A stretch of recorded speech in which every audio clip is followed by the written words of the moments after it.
Bueno, gracias Horacio por la invitación.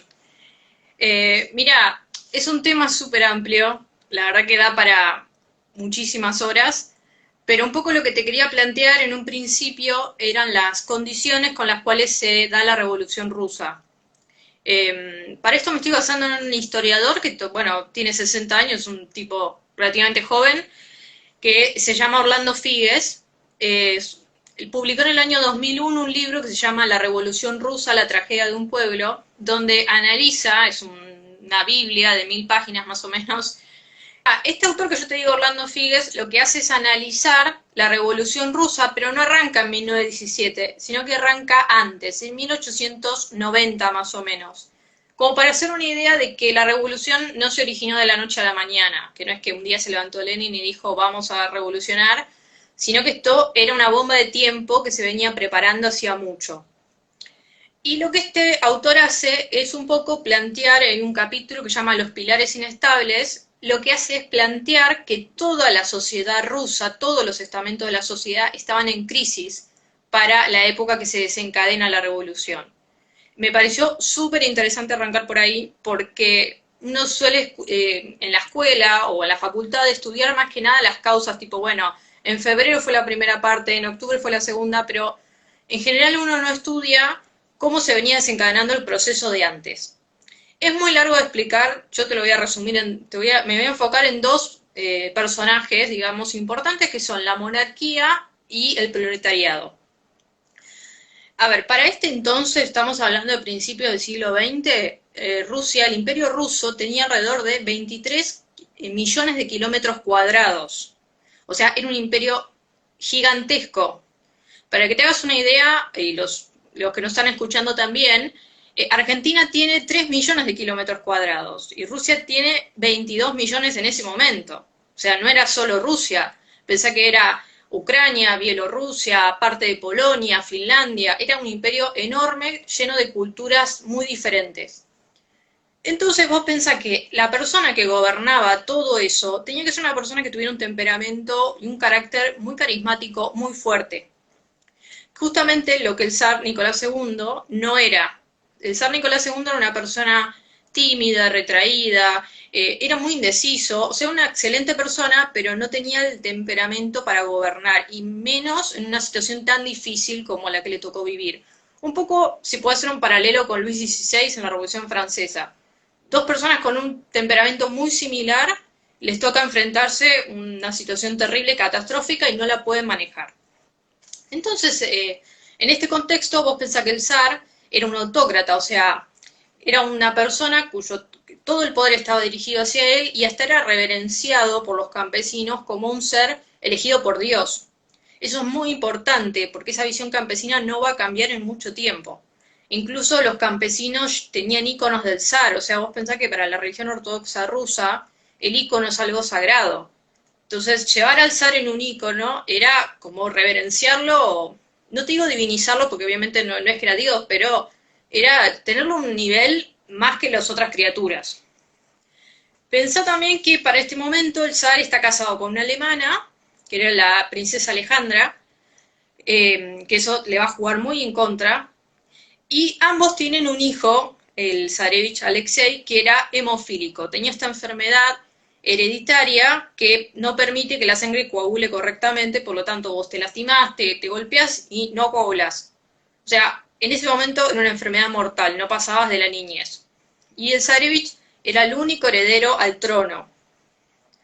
Y en esta escena tan caótica que se estaba preparando aparece un personaje bastante siniestro que es Rasputín. Rasputin es un personaje rarísimo, o sea, realmente si te tengo que empezar a describir todas las teorías que hay, estamos 20 horas, pero Rasputin era una especie de monje, un equivalente a lo que sería un monje occidental, que se había instalado en el palacio y tenía la capacidad de, no sabemos si era por hipnotismo, por magia, no se sabe, la verdad, nadie se pone de acuerdo con eso, él le detenía las hemorragias al zarevich.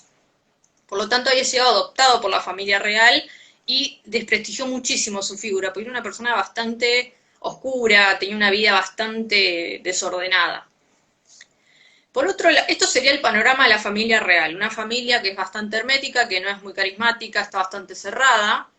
muy mal aconsejados, el zar y la zarina, por sus tíos, por los consejeros, la verdad que lo aconsejaban pésimo. Y por el otro lado tenemos el otro actor importante en esta película, si querés, que es el proletariado. A ver, me parece re interesante una cosa. Cuando Marx escribe el Manifiesto Comunista en 1848, él un poco predice o profetiza que la revolución se va a dar en países industrializados, en Inglaterra y en Alemania. Nunca se imaginó Marx que la revolución se iba a dar en Rusia primero que nada, o sea, no se lo imaginaba ni acá la China. Entonces es muy particular la situación de los campesinos rusos. Vos pensás que los campesinos rusos eh, eran, venían de una época de servidumbre, o sea, Rusia es uno de los últimos países en dejar la servidumbre que venía de la época medieval. Y aquellos campesinos que querían huir de la servidumbre, porque la verdad que era bastante tiránica en ese momento, se escapaban a las ciudades para ser proletarios. Cuando se da la Revolución Rusa en 1917, la generación de proletarios era la primera generación de obreros en la ciudad. Todos eran hijos de campesinos, o sea, no tenían ni idea lo que era ser un obrero. Imagínate que cuando se escapan a las ciudades buscando mejores condiciones de vida, se encuentran con todo lo que ya sabemos de la revolución industrial. Viven hacinados, enfermedades, corrupción, inmoralidad, bueno, todo lo que se da en ese contexto. Entonces, esta gente empieza a protestar. Y acá es cuando entra el Partido Comunista, el Partido Socialdemócrata ruso. Empieza a actuar en esa masa obrera, porque la ve como un público, digamos, en el que puede trabajar. Y acá es cuando entra la figura de Lenin. Lenin es un intelectual marxista y es uno de los fundadores del Partido Comunista Ruso, lo voy a llamar así simple, Partido Comunista Ruso, en realidad sería Socialdemócrata Ruso, de los trabajadores, patatín patatero, bueno, vamos a decir comunista. Él es uno de los fundadores y va a ser una de las cabezas. El Partido Comunista Ruso se va a dividir en dos partes en 1903, que esto es súper importante para lo que va a venir después. Los mencheviques por un lado y los bolcheviques por otro. Los mencheviques son una parte moderada del Partido Comunista. Ellos están a favor de pactar con el gobierno, de buscar mejoras económicas, de aliarse con la burguesía. En cambio, los bolcheviques, que están liderados por Lenin y después por Stalin, son al contrario, la más radical. Ellos quieren la lucha, quieren aliarse con la masa obrera, pero para luchar y derrocar al zar. O sea, buscan una solución drástica. Obviamente se imaginarán que en este contexto, que además estamos hablando de una autocracia, o sea, no es que había democracia, cada uno decía lo que quería, era una autocracia, o sea, había como una bajada de línea en ese sentido de lo que había que pensar, entonces Lenin fue exiliado 1.000.000 de veces, lo exiliaron a Siberia, a Finlandia, a Ginebra, y bueno, era como los gatos, él siempre volvía, de alguna manera siempre volvía. La última vez, de hecho, estaba exiliado en Ginebra y los mismos alemanes lo mandaron de vuelta a Rusia para que generara el caos en la revolución, o sea, bastante vivos. Bien, entonces estas dos tendencias del Partido Comunista van a estar en pica todo el tiempo. En el momento que se desencadena la revolución, que va a ser en febrero de 1917, la revolución va a tener dos etapas. La primera es la popular y la segunda es la más, como dijéramos, clandestina, más secreta. La primera va a ser en febrero y la segunda va a ser en octubre. Bien. En este momento, ubiquémonos en febrero, 23 de febrero, perdón, de 1917. Sigo 1800, no me hagan caso, pues solo mezclar las fechas. 1917. Recuerden que los rusos usaban el calendario juliano, por lo tanto las fechas de ellos no coinciden con nuestras fechas. Sería un equivalente nuestro al 8 de marzo, era el Día de la Mujer. Una fecha importante para el socialismo. Ese día, Lenin está exiliado en Suiza en este momento. En ese día hay una gran marcha de mujeres en la ciudad de San Petersburgo, que sería Petrogrado en ese momento. Le habían quitado el nombre porque sonaba muy alemán, le pusieron Petrogrado. En ese momento hay una gran marcha de mujeres quejándose por la situación de la guerra. Recuerden que Rusia está en plena Primera Guerra Mundial, una guerra en la que se metió por una cuestión de prestigio, pero que iba perdiendo muy mal. El zar estaba en el frente ruso para intentar levantar la moral de las tropas, que la verdad que estaban perdiendo muchísimo. Y en este contexto se da una marcha en la ciudad de Petrogrado pidiendo pan. Muy parecido, hay muchas similitudes con la Revolución Francesa, muchísimas. También en la Revolución Francesa se desencadenó por el pan, hubo una marcha de mujeres, o sea, creo que si el zar hubiera leído un libro de historia hubiera podido prever muchísimas de las cosas que pasaron. Bueno, en este contexto se da la marcha de las mujeres marchan pacíficamente porque era el Día de la Mujer, pero empiezan a cada vez más a sumarse otras personas. Obreros, de todo se empieza a sumar. O sea, se empieza a hacer una marcha multitudinaria. Y la orden del zar desde el frente ruso es que contengan a la masa. Al principio todo va pacíficamente bien, o sea, todos contentos, pero la gente estaba muy enojada, estaba hambrienta y empieza a atacar los cuarteles del ejército y de la policía. ¿Por qué la policía? Porque la policía estaba muy implicada y muy desprestigiada porque era la fuerza secreta del zar. El zar usaba muchísimo los servicios secretos de la policía para perseguir opositores, arrestar gente, entonces la policía tenía muy mala imagen. Y el ejército últimamente estaba muy desprestigiado, primero porque iban perdiendo la guerra, y segundo porque había perdido, o sea, lo usaban más que nada para reprimir marchas. Entonces, la verdad que no tenía ningún prestigio. La marcha va cada vez subiendo más de tono, la gente se va poniendo cada vez más enojada y empiezan a atacar cuarteles de la policía, cuarteles militares, etcétera. Y el zar desde el frente le escribe a su jefe de policía y el jefe militar de la ciudad diciéndole, bueno, ¿qué onda? ¿Qué está pasando? Contengan a la población. Y lo que a él le llega es que está todo bien, que la situación es controlable, no se preocupe, quédese en el frente, no pasa nada. Bueno, error. El zar en ese momento, en vez de estar en la ciudad, estaba a miles de kilómetros de la ciudad.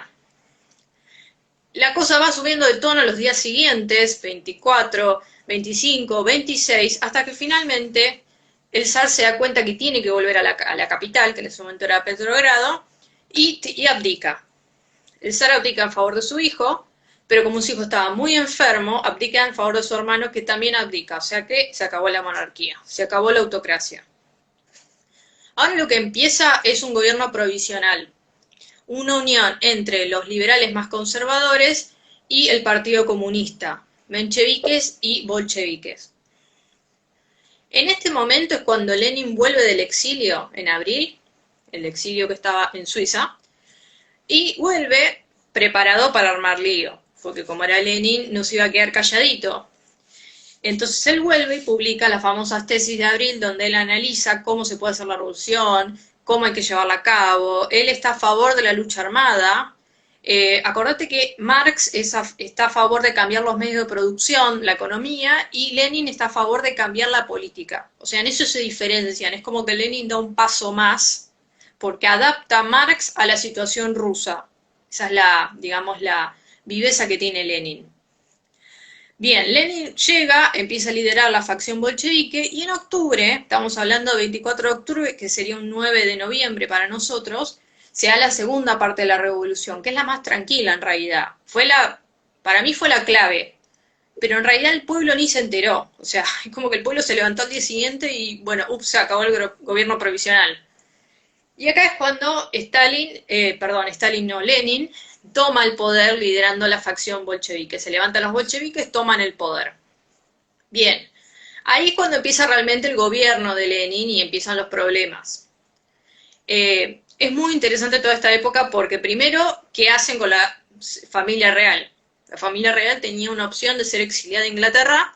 El rey Jorge V de Inglaterra no quiere rescatarlos, era primo de la zarina y primo del zar, o sea, la verdad que se portó muy mal, no los quiso rescatar, los terminó dejando en manos de los bolcheviques que los asesinan en julio de 1918.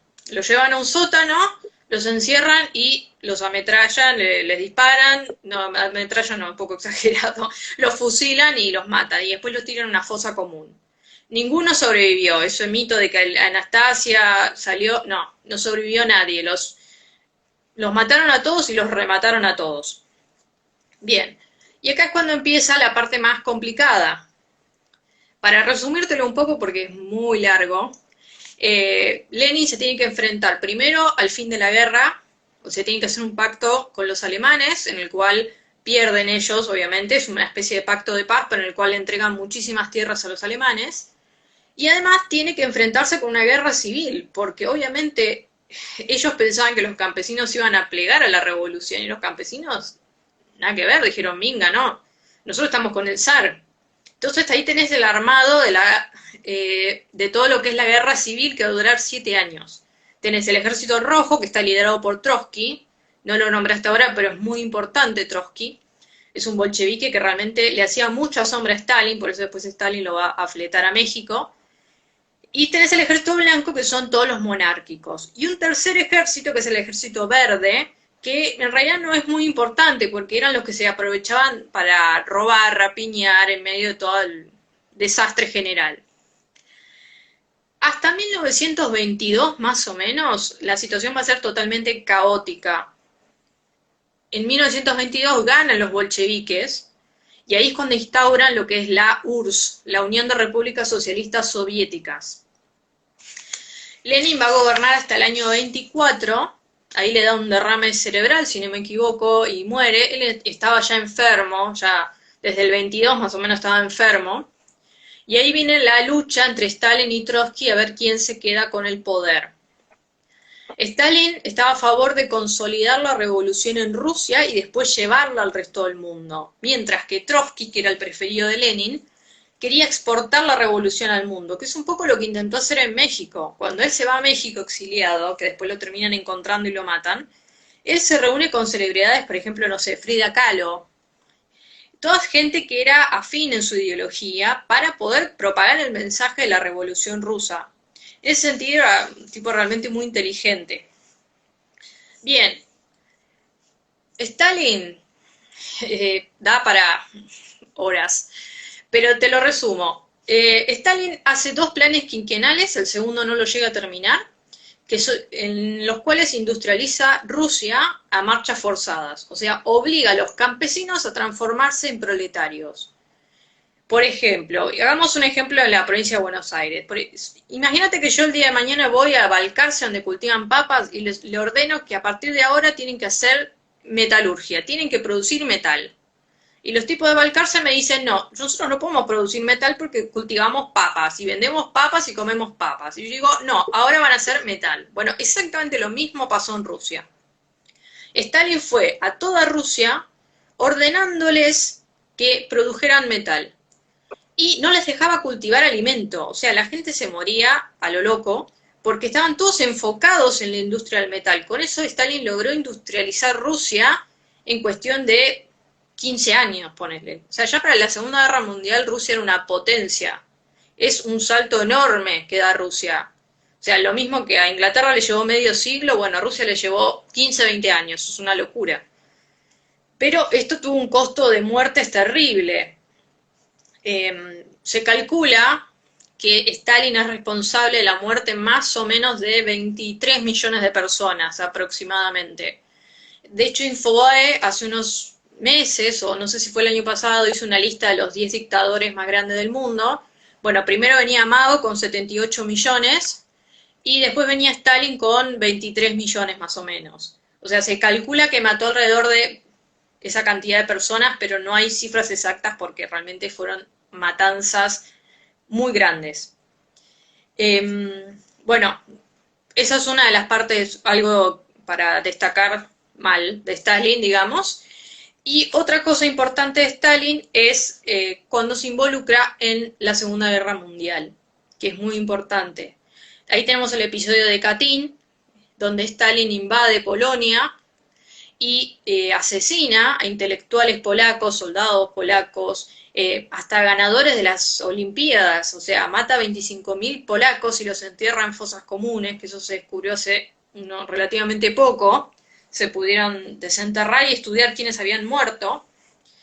Y también lo que hace Stalin es generar un clima de terror. De hecho, a pesar de las matanzas que fueron algo constante en su gobierno, él tiene una época que se conoce como el Gran Terror, que es el año 37-38, donde él hace una matanza organizada de ex burócratas rusos, gente que había pertenecido al partido de Lenin. O sea, era un paranoico loco, definitivamente. Cuando termina la Segunda Guerra Mundial, acuérdense que Berlín es dividida en cuatro partes por los tratados de paz. Finalmente se divide en dos partes, una parte oriental y una parte occidental. La parte oriental queda bajo el dominio soviético. Y ahí es cuando se hace, vos Horacio decime si estamos bien con el tiempo, porque yo me pongo a hablar y sigo bien.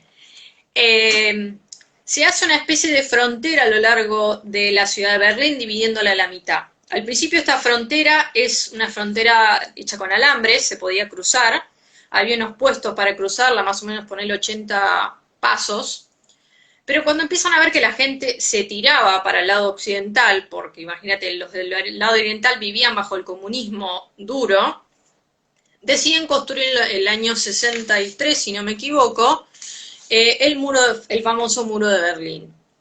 Se calcula que alrededor de 5.000 personas, yo te digo, dudo mucho de esta cifra porque para mí fueron más, pero se calcula que alrededor de 5.000 personas intentaron cruzar del lado oriental al occidental y que atraparon a 2.000.